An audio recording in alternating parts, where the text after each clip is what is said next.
Welcome to the lands of science fiction stories. I wish you a pleasant listening experience. Ryder Kane, a former Earth military operative turned freelance space pilot, has been hired by a shadowy intergalactic faction to deliver a mysterious cargo to the distant star system known as Zentar 9. It's a lawless frontier where humans are considered nothing more than myths, dismissed as primitive savages by the advanced alien species that dominate this sector. Kane's ship, the Argonaut, drops out of warp near Zentar 9's desolate moons. Upon landing at the rundown trade port of Sultran 5, Ryder encounters the alien ruler of the planet, Zarim Volak, a towering figure with silken blue skin and eyes that glow like molten amber. Volak eyes him with a mix of curiosity and disdain, fascinated that a human, a being thought to be nothing but legend, is standing before him. Kane's every move is scrutinized as he steps into the alien bazaar, where strange pheromones linger in the air, and the sound of alien tongues vibrates through the crowded stalls. He locks eyes with a striking female alien with silver skin and amethyst hair, Zenara, whose pheromones cause a strange reaction within him, a heat rising in his chest that he fights to control. Zenara, intrigued by the human, sends him a suggestive smile, but danger lurks as the true nature of his mission starts to unravel. As Kane investigates the cargo he's been hired to transport, he realizes it's far more than what he was told. The crate contains a biological asset, an ancient weaponized organism from Earth's forgotten history, capable of unleashing devastating power. Kane begins to suspect he's been set up by the faction that hired him, merely a pawn in a game much larger than he anticipated. Kane's thoughts are interrupted when Zenara approaches him in his ship, her interest in him growing as she senses the raw, untamed nature of the human male. Her touch sends electric jolts through his body, and she reveals that her species has been hunting for a way to merge with human DNA. She insinuates that the humans may hold the key to something her people desperately desire. Their flirtatious exchange is abruptly cut short when Kane is ambushed by a group of heavily armed mercenaries. Zenara disappears into the shadows as Kane's instincts kick in, and a brutal firefight breaks out. Despite the aliens' advanced energy weapons, Kane's skill with primitive, Earth-based firearms proves unexpectedly deadly, catching his attackers off guard. Kane escapes the ambush but is forced to take refuge in the underbelly of the trade port. With Zenara's cryptic warnings echoing in his mind, Kane begins to suspect that the true reason for his mission is linked to the ancient organism he's carrying. His ship's AI, Echo, assists him in piecing together fragmented data files that reveal humanity's once dominant role in the galaxy, a history erased by the ruling alien powers. Tensions rise as Kane's attraction to Zenara deepens. Her alien pheromones have an increasingly profound effect on him, pushing his human limits of control. Zenara seems equally affected, her cold demeanor cracking under the weight of the primal connection they share. The two share a heated encounter in the darkened corridors of his ship, their bodies reacting to each other in ways. However, their intimacy is interrupted when the biological asset Kane was transporting breaks free from its containment. The ancient organism, a beast of pure rage and power, erupts into the ship's hold, triggering alarms across the station. Kane and Zenara must work together to stop the creature, all while realizing that they are at the center of a much larger conspiracy. As the organism wreaks havoc, the entire trade station is thrown into chaos. Kane races against time to contain the creature, all while the alien authorities on Zentar 9 close in on him. Zenara reveals that she was sent by the ruling elite of her world to capture the human DNA Kane possesses, and that the creature is part of an ancient Earth weapon that could either save or destroy the galaxy. Their bond deepens as they fight side by side, both of them fully aware of the dangerous connection they now share. Kane finds himself drawn to Zenara, not just physically but emotionally, an attraction that transcends their species. Together, they develop a plan to trap the organism using the advanced but imperfect alien technology of the station, combined with Kane's primitive but reliable human tactics. As the battle intensifies, Kane is forced to confront the primal nature of both the organism and his own desires. He finds himself torn between the mission he was hired for and the deepening connection he feels towards Zenara, whose pheromones have woven themselves into his very being. Kane realizes that his survival, and perhaps the survival of the galaxy, rests on the edge of his own humanity. As the carnage continues inside the station, Ryder Kane and Zanara find themselves in a deadly dance against time. The organism, an ancient relic of Earth's forgotten wars, is wreaking havoc on everything it touches. With each passing minute, more sections of the station crumble, the once orderly hub now reduced to chaos. Kane's ship, the Argonaut, is barely functional, its systems damaged by the blast that released the creature. Kane and Zanara make their way through the lower levels of the trade port, the air thick with tension and the palpable heat of their growing connection. Zainara's pheromones, stronger now in the confined space, cloud Kane's mind, but the mission keeps him focused. She leans close to him, whispering in her melodic alien voice, "You may be the only one who can stop this." His pulse quickens, but not just from the danger. Her nearness ignites something primal in him, something he's tried to suppress. Zanara, sensing this, presses herself against him, her cold alien skin a stark contrast to his warmth. "Your species fascinates me, Ryder Kane. You're raw, untamed, unpredictable." Her voice drips with a mix of curiosity and lust. Kane tries to maintain his composure. The organism, now somewhere deeper in the station, continues to tear through the infrastructure. They don't have much time. He pulls away from Zainara's enticing grasp, his mind racing for a solution. The biological asset, the creature, was designed to be a weapon, but Kane realizes that maybe, just maybe, the key to controlling it lies in the same ancient human technology it was based on. Technology forgotten by every other race in the galaxy, but not by him. "There's a way to stop this," Kane mutters, his voice tinged with desperation. Zainara looks at him skeptically, though her smirk remains. "And what would that be, human? Another of your primitive tricks?" Kane ignores the jab, focusing on the data echo his ship's AI managed to recover earlier.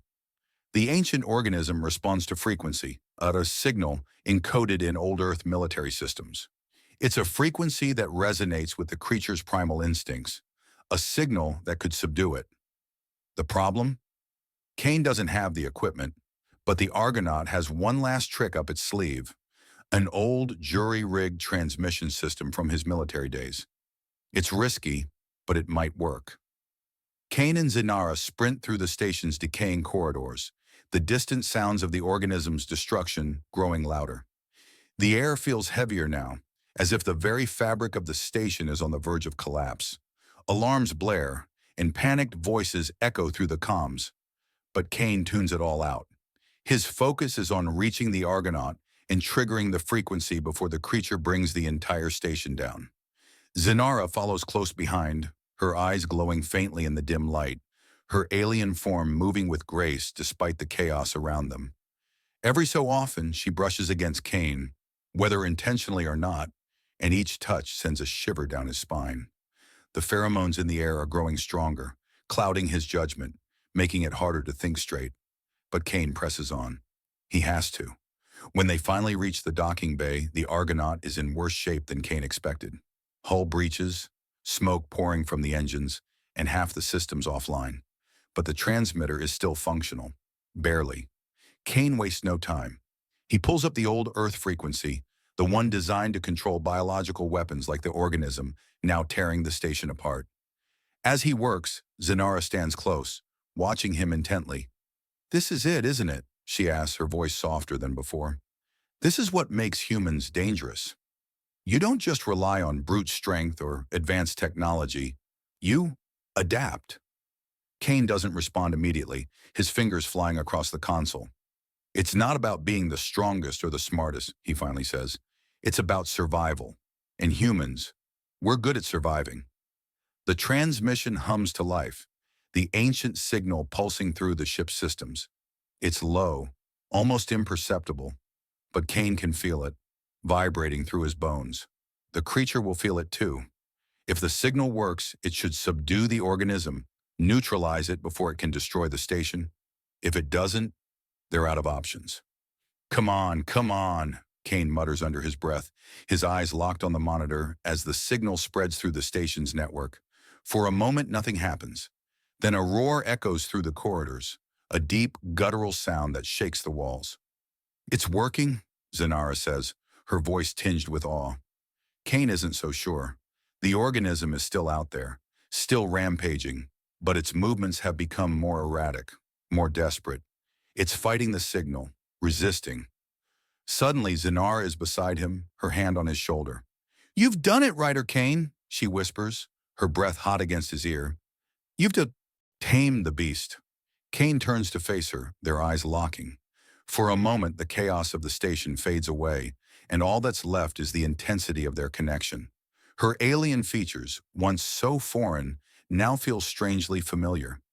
He can't tell if it's the pheromones or something deeper, but he finds himself leaning in, unable to resist the pull between them. Their lips meet in a brief, heated kiss, the tension between them finally breaking. But the moment is short-lived. The organism roars again, louder this time, and the station shudders violently. "Looks like the beast isn't quite done yet," Kane says, pulling back and refocusing on the task at hand. Zinara smirks, wiping a bead of sweat from her brow. "Then let's finish this." With the signal pulsing through the station, Kane and Zinara make their way toward the heart of the chaos, ready to face the creature head-on. But as they move deeper into the station, Kane can't shake the feeling that there's more at play here. Something bigger than just a rogue biological weapon. And Zinara, for all her seductive charm, knows more than she's letting on. Ryder Kane and Zinara move deeper into the heart of the station, the walls trembling as the organism thrashes in defiance of the signal. The frequency Kane activated should have subdued it by now, but something is wrong. The air feels thick with tension, and the ominous roar of the creature grows louder with each passing second. They reach the central power core, a massive chamber bathed in the glow of alien technology.